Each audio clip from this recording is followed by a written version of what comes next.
আব্বা, তুমি আমার একটা কথা খাও দিন, তুমি আমার আম্মারে বেশি ভালোবাসো না তুমি তোমার আম্মারে বেশি ভালোবাসো? কি বাজান, এটা কোন ধরনের প্রশ্ন করিস তুই? এইসব প্রশ্নের উত্তর দেওয়া জানি, যা এনতে যা, বোকা ছেলে ফেলে যা। না আব্বা, তুমি এখনই কও, আমার এখনই শুনতে হবে কথাটা।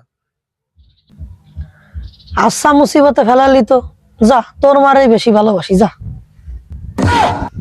কি?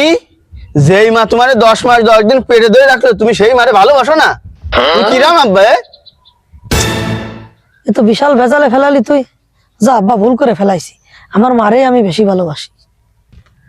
কি আব্বা, তুমি আমার মারে ভালোবাসো না? দাঁড়াও, আমি এই কথা আমার মারে যাই এখনই করছি, দাঁড়াও।